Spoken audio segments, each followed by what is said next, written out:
اسلام کا ایک بہت اہم رکن ہے۔ اللہ تعالیٰ کی یاد اور اللہ تعالیٰ سے تعلق قائم کرنے کا بہت بڑا ذریعہ ہے۔ نبی اکرم صلی اللہ علیہ وسلم نے نماز کو اپنی آنکھوں کی ٹھنڈک قرار دیا۔ نماز کا وقت ہوتا تو آپ صلی اللہ علیہ وسلم حضرت بلال رضی اللہ تعالی عنہ کو ان الفاظ کے ساتھ آذان دینے کا حکم فرماتے: اقم الصلاۃ یا بلال ارحنا بہا، اے بلال ہمیں نماز سے راحت پہنچاؤ۔ ابو داؤد کی روایت ہے، نماز کو رسول اکرم صلی اللہ علیہ وسلم نے جنت میں جانے کی ضمانت قرار دیا۔ حضرت ربیعہ بن کعب اسلمی رضی اللہ تعالی عنہ رسول اللہ صلی اللہ علیہ وسلم کی خدمت میں حاضر رہتے اور نبی صلی اللہ علیہ وسلم کے لیے وضو کا پانی اور دوسری چیزیں لایا کرتے تھے۔ ایک مرتبہ آپ نے خوش ہو کر فرمایا: ربیعہ مانگو، کیا مانگتے ہو؟ حضرت ربیعہ رضی اللہ تعالی عنہ نے عرض کیا: یا رسول اللہ صلی اللہ علیہ وسلم، جنت میں آپ کا ساتھ چاہتا ہوں۔ آپ نے فرمایا: تو پھر سجدوں کی کثرت سے میری مدد کرو۔ یہ صحیح مسلم کی روایت ہے، یعنی اگر تمہارے نامہ اعمال میں سجدے زیادہ ہوئے تو میرے لیے تمہاری سفارش کرنا آسان ہو جائے گا۔ اللہ تعالیٰ نے قرآن پاک میں کامیاب لوگوں کی نشانی یہ بتائی ہے کہ وہ نماز کی پابندی کرتے ہیں۔ سورۃ المؤمنون آیت 9۔ سورۃ نور میں فرمایا کہ انہیں تجارت اور خرید و فروخت اللہ کی یاد اور نماز قائم کرنے اور زکوٰۃ دینے سے غافل نہیں کرتی۔ اللہ تعالیٰ نے نماز کو اقامت دین کی تمام تر جد و جہد کا حاصل قرار دیا۔ ارشاد باری تعالیٰ ہے: اگر ہم انہیں زمین میں اقتدار بخشیں، یعنی مسلمان زمین میں عروج کو پہنچے، طاقتور ہوں، تو وہ نماز قائم کریں گے، یعنی لوگوں کو اللہ کے آگے جھکائیں گے، زکوٰۃ ادا کریں گے، نیکی کا حکم دیں گے اور برائی سے منع کریں گے۔ یہ ایک اسلامی حکومت کی بنیادی خصوصیات ہیں۔ تکلیف، دکھ اور رنج کے وقت مومن کا یہی سب سے بڑا سہارا ہے۔ ارشاد باری تعالیٰ ہے: اے لوگو جو ایمان لائے ہو، اللہ سے صبر اور نماز کے ساتھ مدد مانگو۔ حضرت ابراہیم علیہ السلام اللہ تعالیٰ کے حکم پر اپنے اہل و عیال کو بیت الحرام کے پاس بے آب و گیاہ جگہ پر لے آئے تو بارگاہ رب العزت میں یہ دعا کی کہ میرے رب مجھے اور میری اولاد کو نماز قائم کرنے والا بنا۔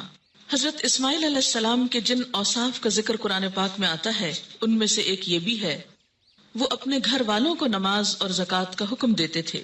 آپ صلی اللہ علیہ وسلم کو بھی اس بات کا حکم دیا گیا کہ آپ اپنے اہل و عیال کو نماز کا حکم دیں اور خود بھی اس کے پابند رہیں۔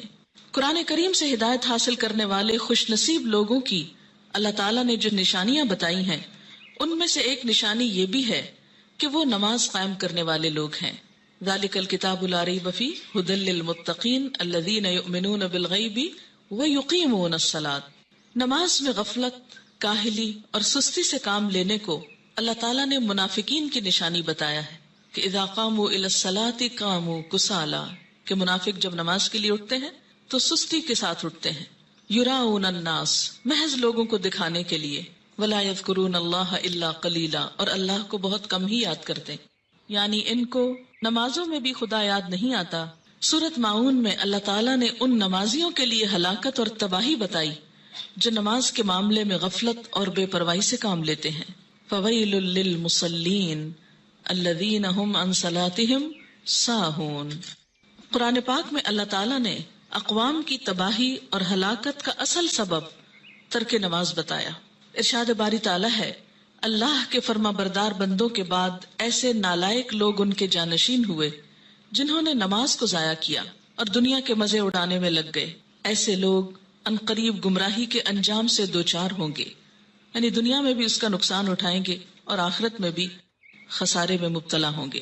قیامت کے روز جہنمیوں کا ایک گروہ جہنم میں جانے کا ایک سبب یہ بیان کرے گا کہ لم نک من المصلین، ہم نماز پڑھنے والوں میں سے نہ تھے۔ حالت امن ہو یا حالت خوف، گرمی ہو یا سردی، تندرستی ہو یا بیماری، حتیٰ کہ جہاد و قتال کے موقع پر عین میدان جنگ میں بھی یہ فرض ساقط نہیں ہوتا۔ رسول اکرم صلی اللہ علیہ وسلم 5 فرض نمازوں کے علاوہ نماز تہجد، نماز اشراق، نماز چاشت، تحیت الوضو، تحیت المسجد کا بھی اہتمام فرماتے تھے۔ اور پھر خاص خاص مواقع پر اپنے رب کے حضور توبہ استغفار کے لیے نماز ہی کو ذریعہ بناتے، یعنی صلاۃ توبہ.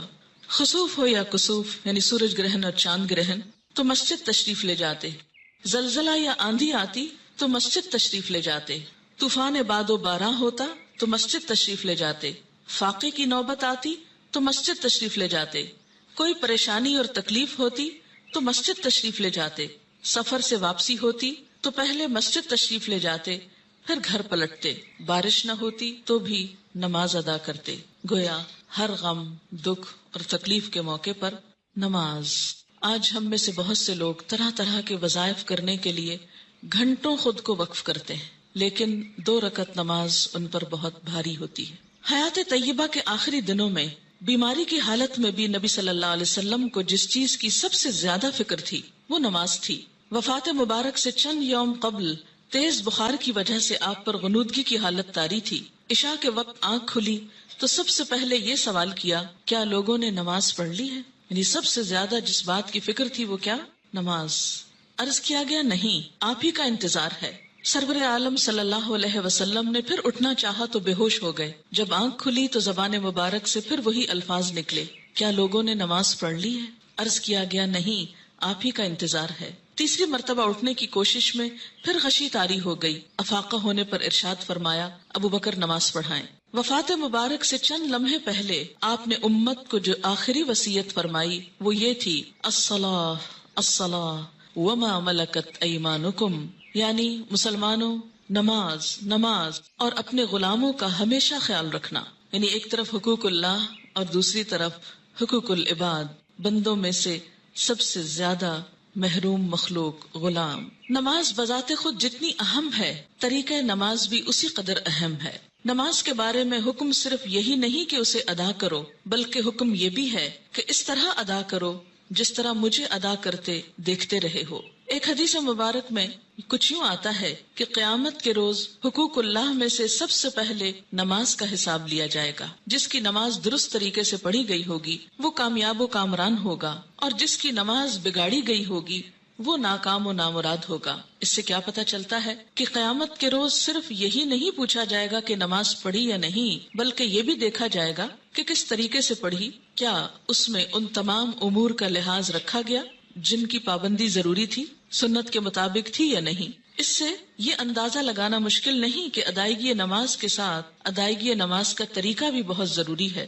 جو مسائل آگے بیان کیے جائیں گے وہ کسی خاص فقہی مسلک کو سامنے رکھ کر نہیں، اور نہ ہی کسی مسلک کو صحیح یا غلط ثابت کرنے کے لیے یہ مجموعہ مرتب کیا گیا ہے، بلکہ پیش نظر صحابہ کرام کا وہ طریقہ ہے جس میں ایک صحابی حضرت حذیفہ رضی اللہ تعالی عنہ نے ایک آدمی کو نماز پڑھتے دیکھا جو رکوع اور سجود پورے نہیں کر رہا تھا. جب وہ آدمی نماز سے فارغ ہوا تو حضرت حذیفہ رضی اللہ تعالی عنہ نے اسے